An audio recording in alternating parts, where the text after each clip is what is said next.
Hey guys, कैसे हैं आप सब। मैं नीरू धामा स्वागत करती हूँ आपका आपके अपने यूट्यूब चैनल धामा अकेडमी पर। आज हम लोग डिस्कस करने वाले हैं research aptitude. What we are going to discuss research aptitude, जो कि आपके यूजीसी नेट और यूपीएचएससी या फिर आपका अगर हायर स्टडीज कहीं पर जा रहे हैं तो वहां पर एक बहुत इंपॉर्टेंट टॉपिक हो जाता है। बट मेजरली जो ये चीज आती है आपका, वो आती है यूजीसी नेट के पेपर 1 में। इसमें आज हम रिलायबिलिटी और वैलिडिटी के बारे में पढ़ेंगे। कितने टाइप की वैलिडिटी होती है, सारी वैलिडिटीज आज इसी एक वीडियो में आपकी कंप्लीट हो जाएंगी। बट एक और चीज जो कि आपको समझनी जरूरी है before that, validity is the how this reliability and validity is related with the research. तो वो सब हम पढ़ेंगे। चलिए करते हैं शुरुआत। सबसे पहले समझते हैं रिसर्च क्या है। तो हमने बहुत पहले वीडियोस बना रखी हैं, तो अगर आपने नहीं देखे please go and check them, कि उसमें मैंने बताया है रिसर्च क्या होती है कि किसी प्रॉब्लम के सोल्यूशन को जब हम एक सिस्टमैटिक वे में फाइंड आउट करने की कोशिश करते हैं तो उसे हम रिसर्च बोलते हैं। क्या कहा? किसी प्रॉब्लम के सोल्यूशन को फाइंड आउट करने के प्रोसेस को एक सिस्टमैटिक वे, जिससे हम एक प्रॉब्लम के सॉल्यूशन को फाइंड आउट करें, उसे हम रिसर्च बोलते हैं। ठीक है, लेकिन अब आपको कैसे पता चले कि आपकी रिसर्च सही है? फॉर एग्जाम्पल, आपने 4 महीने लगाए, आपने बहुत अच्छी कहीं रिसर्च करी। रिसर्च किस चीज पे करी? कि ऑनलाइन क्लासेस का बच्चों की मेंटालिटी पर क्या असर हो रहा है। तो आपने ये सब चेक किया, लेकिन अब आप जब पब्लिश कराने जा रहे हो तो उससे पहले आपको एक चीज चेक करनी होती है कि आपकी रिसर्च कितनी रिलायबल है या कितनी वैलिड है। मतलब जो आपने रिजल्ट्स निकाले हैं वो कितने रिलायबल हैं या कितने वैलिड हैं। ये अकेले 2 टेस्ट होते हैं जिससे आपकी रिसर्च मतलब रिसर्च की जो वैलिडिटी है या फिर I could say that research कितनी अच्छी है, वो निर्भर करती है आपके इन 2 टेस्ट पे। पहली रिलायबिलिटी एंड दूसरी वैलिडिटी। ठीक है, तो आज हम पढ़ेंगे क्या होती है रिलायबिलिटी, क्या होती है वैलिडिटी। तो चलिए करते हैं शुरुआत। सबसे पहले पढ़ते हैं रिलायबिलिटी को। व्हाट आई सेड, रिलायबिलिटी क्या होती है। रिलायबिलिटी, देखिए रिलायबिलिटी का मतलब होता है कंसिस्टेंसी। ये आप यहाँ पे लिख सकते हैं R is equals to C। ये इसका याद करने का फॉर्मूला हो गया। Reliability is equals to consistency. अब कंसिस्टेंसी का मतलब क्या होता है? कंसिस्टेंसी का मतलब क्या होता है कि जो चीज लगातार होती रहे। फॉर एग्जाम्पल, मैं जितने भी बार एक चीज को चेक कर रही हूँ उसका रिजल्ट बार बार वही आ रहा है। फॉर एग्जाम्पल, मेरे पास एक वॉच है, उस वॉच में टाइम जितनी भी बार मैं अगर हर 4 घंटे के बाद जा रही हूँ या फिर हर 12 घंटे के बाद जा रही हूँ तो टाइम 3 ही बजा रहा है। मैं फिर से 12 घंटे बाद गई, वो फिर से 3 ही बजा रहा है। मैं फिर से 12 घंटे बाद चेक करने गई, वो फिर से घड़ी में 3 ही बज रहे हैं। इसका मतलब क्या हुआ कि मेरी जो घड़ी है या जो मेरी ये वॉच है, ये कैसी है? ये एक रिलायबल वॉच है कि जितनी बार भी मैं इसको चेक करूं, जितनी बार भी मैं इसके ऊपर टेस्ट रिटेस्ट करूं, इसके रिजल्ट कंसिस्टेंट है। हर 12 घंटे बाद इसका जो टाइम है वो 3 ही बज रहा है। तो ये क्या हुई? रिलायबल। तो मैंने क्या बताया? R is equals to C, कि जहां पे reliability is equals to consistency होती है। जहां पे आपका रिजल्ट कंसिस्टेंस आया तो मतलब आपकी जो रिसर्च है वो रिलायबल है, वो भाग नहीं रही इधर उधर, वो रिलायबल है। हम बोलते हैं ना रिलायबल लोग रखिए अपने जीवन में, जो कि कंसिस्टेंट रहे, जो कि हमेशा आपके साथ सेम रहे। ठीक है जी, समझ में आ गया रिलायबिलिटी। क्या बोला मैंने? जो बार बार टेस्ट रिटेस्ट करने के बाद भी कंसिस्टेंट रिजल्ट देती हैं तो उनको हम बोलते हैं रिलायबल। ठीक है, अब क्या होती है वैलिडिटी। वैलिडिटी का मतलब होता है ट्रू वैल्यू चेक करना। क्या करना? ट्रू वैल्यू चेक करना। ट्रू वैल्यू कैसे चेक करना? फॉर एग्जाम्पल, इसी वॉच से समझते हैं। मैं हर 12 घंटे बाद जा रही हूँ तो 3 तो बज रहे हैं, तो मतलब ये तो रिलायबल हो गई। लेकिन वैलिड है या नहीं, ये कैसे चेक करूं? मैं अपने फोन में देखूंगी तो क्या सच में इस टाइम पे 3 बजने चाहिए या नहीं। तो मैंने देखा घड़ी में तो 6 बजने चाहिए, इसमें बार बार 3 दिखा रहा है, तो इसका मतलब ये रिलायबल तो है, बार बार एक रिजल्ट तो निकाल रही है, लेकिन वैलिड रिजल्ट नहीं निकाल रही, ट्रू रिजल्ट नहीं निकाल रही। असल में तो यहाँ पर कितने बजने चाहिए थे? 6 बजने चाहिए थे, लेकिन 3 बज रहे हैं। इसका मतलब क्या हुआ? ये रिलायबल तो है लेकिन वैलिड नहीं है। आया समझ में? रिलायबल तो है लेकिन वैलिड नहीं है। तो ये एक इसका बेस्ट एग्जांपल है। आई होप आपको समझ में आया होगा रिलायबिलिटी और वैलिडिटी। तो क्या बताया मैंने? जो अगर कंसिस्टेंट रिजल्ट दे, बार बार अपना हर 12 घंटे बाद चेक कर रहे हैं, आपको 3 ही बज रहे हैं, तो मतलब रिलायबल हो गई।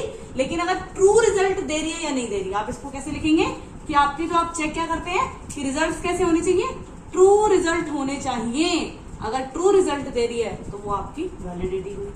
अब एक क्वेश्चन आता है कि कौन सी बेस्ट है, रिलायबिलिटी चेक ज्यादा बेस्ट होता है, वैलिडिटी चेक ज्यादा बेस्ट होता है? तो हम कहते हैं वैलिडिटी का चेक सबसे ज्यादा बेस्ट होता है। ऐसा नहीं है कि आप रिलायबिलिटी नहीं चेक करेंगे, आपको अपनी रिसर्च को बेहतर बनाना है तो दोनों टेस्ट आपको करने होते हैं, रिलायबिलिटी का भी और वैलिडिटी का भी। लेकिन वैलिडिटी के जो we can say the weightage है वो थोड़ी सी ज्यादा है, बिकॉज यहाँ पे ट्रू वैल्यू चेक की जा रही है। आप बेशक कंसिस्टेंट रिजल्ट निकालो और गलत निकालो, उससे तो बेहतर है आप सही निकालो, है ना। तो इसीलिए वैलिडिटी को हम ज्यादा वेटेज देते हैं। क्वेश्चन क्या आते हैं यूजीसी नेट में, तो क्वेश्चन आएगा कि कंसिस्टेंस कौन सा आपका टेस्ट होता है, तो आपको पता होना चाहिए वो रिलायबिलिटी टेस्ट होता है। ठीक है जी। ट्रू वैल्यू किस में चेक करते हैं, तो वो वैलिडिटी टेस्ट में चेक करते हैं। ये हो गया एक तरह का क्वेश्चन। अच्छा जी, अब और आगे बढ़ते हैं। जब मैंने रिलायबिलिटी और वैलिडिटी को पढ़ लिया तो अब आता है बहुत टाइप की वैलिडिटी होती है। आप किसी की ट्रू वैल्यू चेक करने जा रहे हैं तो कितनी तरह से कर सकते हैं वो आज हम देखेंगे। तो चलिए इसको लेके चलते हैं वैलिडिटी को। कहाँ? वैलिडिटी के टाइप्स पे। कितने टाइप हैं? 1 2 3 4 5 और उसके अंदर भी बहुत सारे टाइप। आज ये सब फिनिश होंगे और एक एक कंसेप्ट आपको समझ में आ जाएगा। तो चलिए करते हैं शुरुआत। सबसे पहले पढ़ते हैं इंटरनल वैलिडिटी। क्या बोला? Internal validity. इंटरनल वैलिडिटी क्या होती है? मतलब तो हुआ कुछ आंतरिक चेक करना, ठीक है, किसी रिसर्च के अंदर जाके उसका चेक करना। लेकिन रिसर्च के अंदर क्या चेक करना होता है? रिसर्च के अंदर हमें ये देखना होता है कि मेरे डिपेंडेंट वेरिएबल और इंडिपेंडेंट वेरिएबल की रिलेशन क्या है। अब अगर आप पूछे कि डिपेंडेंट और इंडिपेंडेंट क्या है, तो उसके लिए भी मैंने एक वीडियो बनाई है। You can say that I suggest you कि आप उसको जाकर जरूर देखें। वेरिएबल्स की एक अच्छी खासी वीडियो है जहां पे जितने भी टाइप ऑफ वेरिएबल हैं वो सारे कराए हुए हैं। तो वैसे मैं अगर बता दूं, यहाँ पे डिपेंडेंट वो होता है जिसके ऊपर एक्सपेरिमेंट हो रही है, और इंडिपेंडेंट वो जो कि अपने आप को चेंज करता है। जैसे मैं टीचर अपने तरीके को चेंज करूं ताकि आप स्टूडेंट एक डिपेंडेंट वेरिएबल अपने आप को मतलब आपको चीजें समझ में आ सके। तो मैं इंडिपेंडेंट वेरिएबल, आप लोग डिपेंडेंट वेरिएबल। ठीक है। तो जब मुझे डिपेंडेंट एंड इंडिपेंडेंट वेरिएबल्स की रिलेशन को चेक करना होता है तो उसको क्या बोलते हैं? Internal validity. क्या बोलते हैं? Internal validity. तो इंटरनल वैलिडिटी में हम क्या चेक करते हैं? हमारा कॉजल रिलेशनशिप एक एक्सपेरिमेंट में क्या है, क्या वो सही जा रहा है, तो उसको हम बोलते हैं इंटरनल वैलिडिटी को चेक करना। नेक्स्ट आती है एक्सटर्नल वैलिडिटी। क्या आती है? External validity. क्या होती है एक्सटर्नल वैलिडिटी? इंटरनल में तो मैंने देख लिया कि मैं डिपेंडेंट और इंडिपेंडेंट वेरिएबल का रिलेशन चेक करूंगी, तो मेरा ये इंटरनल हो गया। एक्सटर्नल में मैं देखती हूं कि मेरा जो सैंपल साइज है क्या वो मेरी पूरी पॉपुलेशन को डिस्क्राइब कर रहा है या नहीं। क्या कहा मैंने? कि जो मेरा सैंपल साइज है वो पूरी पॉपुलेशन को डिस्क्राइब कर रहा है या नहीं। फॉर एग्जाम्पल, मैंने कुछ एक हिस्से से अपने 10 सैंपल निकाले, तो क्या वो मेरी पूरी इंडिया को रिप्रेजेंट कर रहा है या नहीं। जब मैं ये चीज चेक करती हूँ तो उसको बोलते हैं एक्सटर्नल वैलिडिटी। और इसको अगर मैं अपनी नॉर्मल भाषा में बताऊं तो क्या कहते हैं कि जब मैं ये देखूं कि जो भी मेरे रिजल्ट निकल के आ रहे हैं, क्या मैं उसको जनरलाइज कर सकती हूँ, क्या मैं उसको पूरे भारत पर अप्लाई कर सकती हूँ, तो उसको मैं बोलती हूँ एक्सटर्नल वैलिडिटी का चेक करना या चेक ऑफ एक्सटर्नल वैलिडिटी। दोबारा समझाऊं, एक्सटर्नल वैलिडिटी में क्या करते हैं? अपने सैंपल साइज को कंपेयर करके देखते हैं कि क्या वो पॉपुलेशन के हिसाब से है या नहीं, क्या उसे जनरलाइज। लेट सपोज मैंने एक थ्योरी निकाल दी कि अगर मैं थप्पड़ मारूं तो हर बच्चा रोता है, अगर मैं थप्पड़ मारूं तो हर बच्चा रोता है। मैंने दिल्ली के जितने भी बच्चों को थप्पड़ मारा सब रो रहे हैं। ठीक है, तो क्या जरूरी है कि हर पूरे भारत में जितने भी बच्चों को थप्पड़ मारा जाए वो रोएंगे? ये चीज अगर मुझे चेक करनी हो तो मैं एक्सटर्नल वैलिडिटी देखती हूँ और इस टेस्ट को हम बोलते हैं एक्सटर्नल वैलिडिटी। आगे बढ़ते हैं कंस्ट्रक्ट वैलिडिटी। क्या कहता है? Construct validity. क्या होती है कंस्ट्रक्ट वैलिडिटी?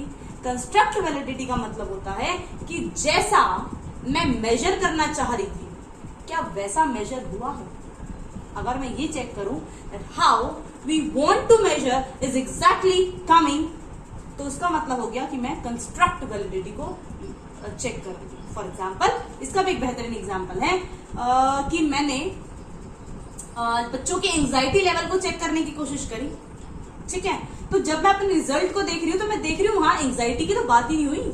जब मैंने बच्चों से क्वेश्चनर भरवाई वहां मैंने लड़ाई कर दिया, वहां मैंने दुख कर दिया, वहां मैंने परेशानी कर दी, बट एंजाइटी जैसी तो चीज नहीं आ रही, तो मेरी रिसर्च खराब हो जाएगी। मेरी research we can say that वो अपने टॉपिक से हिल जाएगी। तो इसलिए कंस्ट्रक्ट वैलिडिटी को चेक करना बहुत जरूरी होता है, जहां हम ये देखते हैं कि what we want to measure, are we able to measure that? If yes then it is the, और if no then also we have to work on it. So this is known as construct validity. अब construct validity के अंदर मैंने दो बना रखे हैं, पहला है कन्वर्जेंट और दूसरा है डाइवर्जेंट। मतलब इसके दो टाइप होते हैं, पहला होता है आपका कन्वर्जेंट और दूसरा होता है डाइवर्जेंट।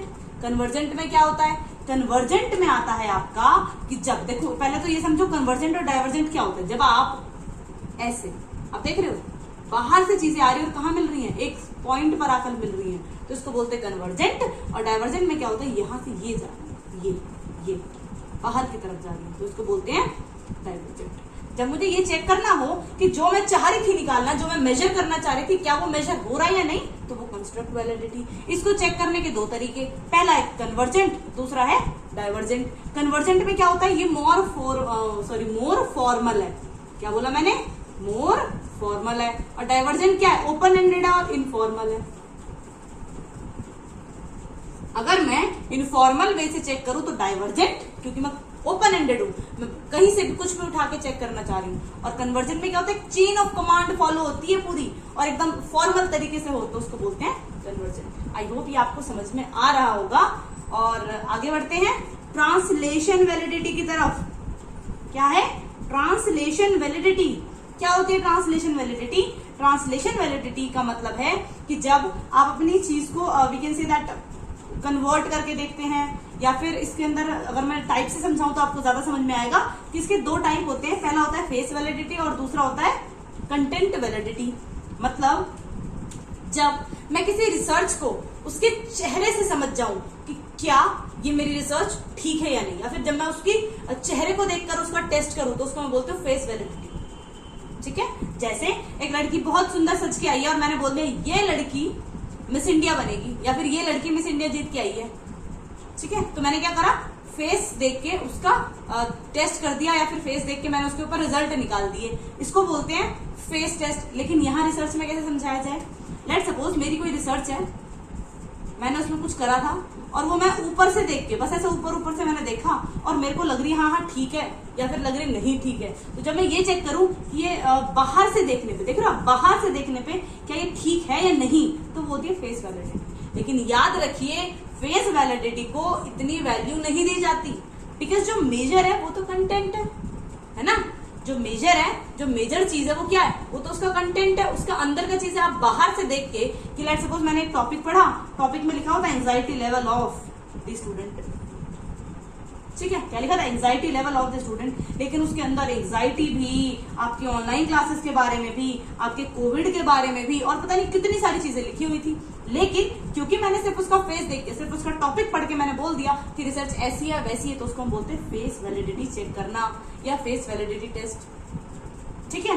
अब आता है कंटेंट वैलिडिटी पे। कंटेंट वैलिडिटी क्या है? नाम से समझ में आ रहा है, जब मैं किसी कंटेंट को चेक करती हूँ, जब मैं उसको एकदम डीप जाकर एज एन एक्सपर्ट, जब मैं ये देखूं कि किस लॉजिकल मैनर में काम हुआ है, क्या थ्योरी यूज हुई है, किस तरह से एक्सपर्ट्स की जो ऑलरेडी स्टैब्लिश थ्योरीज हैं उनको किस तरह से हमारी रिसर्च में अप्लाई किया गया है, जब मैं ये चीजें चेक करती हूँ तो होता है कंटेंट वैलिडिटी, ठीक है। जब मैं रिसर्च को ऊपर से देखूं तो फेस वैलिडिटी, जब मैं उसके डीप जाकर उसकी हर एक थ्योरी को, उसके लॉजिकल मैनर को, उसके आप कह दो कि सिस्टमैटिक वे को जब मैं चेक करूं तो उसको बोलते हैं content validity. I hope it's clear. Last but not the least again the criterion validity. क्या कहा? Criterion validity. क्राइटेरियन वैलिडिटी क्या होती है? जहां मैं क्राइटेरिया चेक करूं। क्राइटेरिया क्या?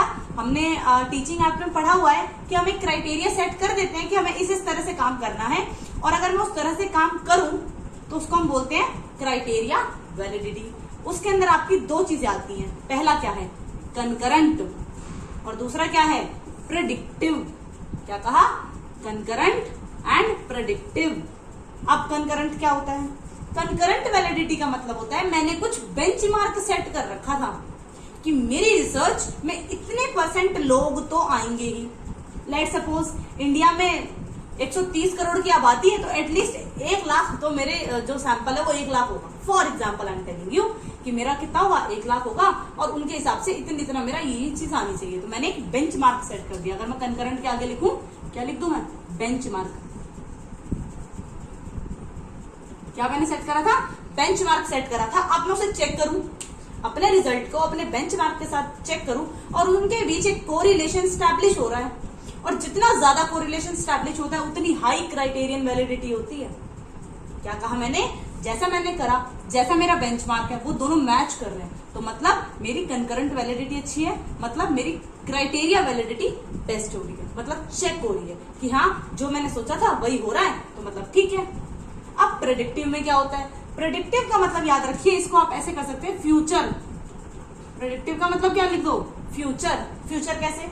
जैसे कि अब एक वैक्सीन है जिसका नाम है कोविशील्ड, या फिर और भी बहुत सारी वैक्सीन आ रही है। तो अब अगर मैं उन वैक्सीन को ये बोलूं कि मैंने जो रिसर्च करके जो सोल्यूशन फाइंड आउट करा, जो मेरा वो वैक्सीन निकल के आई, वो vaccine not only for the present era but also for the future one, they could be helpful not only for the Covid but also for any other disease as well. है समझ में कि मैंने एक जो इंजेक्शन बनाया, जो insulin बनाई, या फिर जो भी कुछ बनाया, मेडिसिन बनाई, वो मेडिसिन ना सिर्फ अभी के लिए बल्कि इसके अलावा और भी डिजीज पर काम कर जाएगी, क्योंकि ये तो हमारी इम्यूनिटी को स्ट्रॉन्ग कर रही है, which is very good thing. तो ये मेरी ना सिर्फ इसको बल्कि आगे आने वाली किसी भी बीमारी को झेलने के लिए एक इंसान को तैयार कर रही है। तो मैंने क्या करा? प्रेडिक्टिव वैलिडिटी चेक कर ली कि क्या ये फ्यूचर में भी किसी के लिए हेल्पफुल होगी या नहीं, तो उसको बोलते हैं प्रेडिक्टिव वैलिडिटी। आई होप ये आपको समझ में आया होगा। तो अब एक काम करते हैं, फटाक से एक छुटाक वाली रिवीजन करते हैं और इस वीडियो को एंड करते हैं, ठीक है?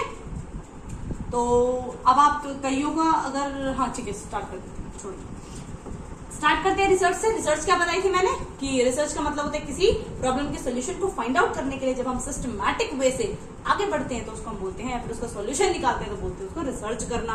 रिसर्च को कर तो ली, चेक कैसे करें? 2 टेस्ट होते हैं, पहला रिलायबिलिटी, दूसरा वैलिडिटी। रिलायबिलिटी का फॉर्मूला होता है R बराबर C, मतलब रिलायबिलिटी इक्वल्स टू कंसिस्टेंसी। अगर आपका रिजल्ट बार बार कंसिस्टेंट वही आ रहा है तो मतलब आपकी रिसर्च क्या है? रिलायबल है। वैलिडिटी कैसे चेक करें? वैलिडिटी चेक करने के लिए आपको उसकी ट्रू वैल्यू चेक करनी पड़ती है कि वो ट्रू है या नहीं, वो प्योर वैल्यू निकल के आ रही है नहीं, तो वो होता है आपका वैलिडिटी चेक करना। अब आ जाते हैं आगे। जब मैंने वैलिडिटी के बारे में बात करी तो वैलिडिटी में मेरी बहुत टाइप की वैलिडिटीज आ रही हैं। पहला इंटरनल। इंटरनल का मतलब जब मैं कॉजल रिलेशनशिप को देखूं कि मेरे जो डिपेंडेंट वेरिएबल है उस पर इंडिपेंडेंट का ही फर्क पड़ रहा है ना, कोई बाहर से तो वेरिएबल नहीं आ रहा, क्या इनका कॉज इफेक्ट रिलेशनशिप सही स्टैब्लिश हो रहा है? इफ यस तो मैं चेक कर रही हूँ इंटरनल वैलिडिटी। एक्सटर्नल में मैं क्या चेक करती हूँ? जनरलाइज अगर इसको किया जाए, अगर मेरी रिसर्च को जनरलाइज कर दिया जाए, सब लोगों के लिए अप्लाई कर दिया जाए, यही रूल जो मैंने निकाला अपने रिसर्च में, तो क्या ये काम करेगा या नहीं? लेट्स सपोज मैंने सिर्फ दिल्ली के बंदे लेके ये चेक कर लिया कि एक बच्चे को थप्पड़ मारा तो वो बच्चा रोता है, तो क्या ये पूरी इंडिया पर अप्लाई होगा या नहीं? यस और इफ नो, ये चेक करने के लिए हम जो करते हैं उसको बोलते हैं एक्सटर्नल वैलिडिटी। कंस्ट्रक्ट वैलिडिटी में मैंने क्या बताया था कि जब मैं क्या चेक करना चाहूँ? कंस्ट्रक्ट चेक करना चाहूँ, मतलब कि किसी का जो मेरी रिसर्च है उसमें जो मैंने निकालना चाहा था, what I want to measure, और वही चीज मैं मेजर कर पा रही हूँ या नहीं, ये चेक करने के लिए मैं करती हूँ कंस्ट्रक्ट वैलिडिटी। उसमें मेरे 2 तरीके थे। अगर मैं फॉर्मल तरीके से जाती हूँ, चेन ऑफ कमांड को फॉलो करते हुए जाती हूँ, तो उसको बोलते हैं कन्वर्जेंट। लेकिन अगर मैं एक ओपन एंडेड वे लेती हूँ, एक इनफॉर्मल वे लेती हूँ, तो उसको बोलते हैं डाइवर्जेंट। नेक्स्ट आता है आपका ट्रांसलेशन वैलिडिटी। ट्रांसलेशन वैलिडिटी का मतलब क्या होता है कि आप एक रिसर्च है, मानो ये है मेरी रिसर्च, अगर मैं इसको बाहर से देख के चेक करूं तो फेस वैलिडिटी, अगर मैं इसके अंदर जाके इसकी थियरीज को, इसकी लॉजिकल मैनर्स को, इसकी पूरे स्टैंडर्ड को चेक करूं तो वो मेरा होता है कंटेंट वैलिडिटी। आगे आए क्राइटेरिया वैलिडिटी पे। क्राइटेरिया वैलिडिटी में हम ये चेक करते हैं कि जो मैंने सोचा था, जो मैंने एक क्राइटेरिया सेट करा था, जो मेरे रिसर्च के स्टैंडर्ड्स थे, जो मेरी स्ट्रैटेजी थी, क्या वो फॉलो हुई नहीं हुई, उसको चेक करने के लिए 2 तरीके। पहला है आपका कंकरेंट। कंकरेंट में क्या होता है कि ये चेक करते हैं कि जो मेरा बेंचमार्क सेट था कि यही होना चाहिए, या इतने सैंपल लूंगी या ऐसा रिजल्ट आएगा, खैर हम पॉजिटिव और नेगेटिव नहीं डिसाइड कर सकते पहले, वरना रिसर्च खराब हो जाती है। क्योंकि अगर हम वही अभी से डिसाइड कर लेंगे कि मेरा रिजल्ट तो पॉजिटिव ही आएगा, फिर हम रिसर्च क्यों कर रहे हैं, है ना। रिसर्च तो हम इसीलिए करते हैं ताकि पता लगाएं कि इसका पॉजिटिव या नेगेटिव क्या इफेक्ट है। तो हम आंसर नहीं निकाल रहे, बस कुछ बेंचमार्क सेट है कि मैं इतनी पॉपुलेशन लूंगी, मेरा इतना सैंपल होना चाहिए, मेरे रिजल्ट इस तरह से आने चाहिए, हर जो मेरा टेस्ट हो रहा है वो सही से आंसर है, ये सब मेरे बेंचमार्क होते हैं। तो इन बेंचमार्क को जब मैं चेक करूँ तो कंकरंट, और अगर मैं इसी रिसर्च को जो मेरा आंसर आया, लेट्स सपोज मैंने जो वैक्सीन बना दी अपनी रिसर्च करके, तो उस वैक्सीन को अगर मैं फ्यूचर के लिए भी सोचूं कि क्या ये आगे काम कर सकती है, यदि हाँ, तो वो मेरी होती है प्रेडिक्टिव वैलिडिटी। आई होप आपको ये सारा समझ में आया होगा। और एक और चीज है, मैं आपको यहाँ पर बहुत डिटेल में डेफिनेशन प्रोवाइड नहीं कर रही हूँ, बिकॉज उसके लिए आपके पास गूगल है, आपके पास an number of books are there, but समझाने के लिए कोई नहीं, आपको इजी वे में समझाता कोई नहीं है, which is the major thing, which I believe कि सबसे ज्यादा लैक यही होता है कि हमें समझ में ही नहीं आ रहा, इतनी सारी वैलिडिटी कैसे चेक करें, क्या चेक करें, क्या डिफरेंस है, समझ ही नहीं आ रहा। बट आज मैं कह सकती हूँ कि शायद आपको एक क्लियर आइडिया लगा होगा, जितनी भी टाइप ऑफ रिसर्च, जितनी भी टाइप ऑफ वैलिडिटी है वो सारी क्लियर हुई होंगी। और एक और चीज बहुत इंपॉर्टेंट जो कि रह गई है, इंटरनल वैलिडिटी और एक्सटर्नल वैलिडिटी, इसके फैक्टर कौन कौन से होते हैं, ये भी क्वेश्चन बहुत आता है यूजीसी में। मतलब factor affecting internal validity, factor affecting external validity, और क्वेश्चन इंटरनल वैलिडिटी के फैक्टर्स का आया है, तो मैं उसके लिए आपके लिए एक नेक्स्ट वीडियो जरूर लाऊंगी, उसके लिए प्लीज स्टे ट्यून्ड। और अगर आपको ये वीडियो अच्छी लगी है तो प्लीज कमेंट कीजिए, अगर कुछ कमी लगी है तो प्लीज बताइए, एंड शेयर करते रहिए अपने दोस्तों के साथ। तब तक के लिए धन्यवाद।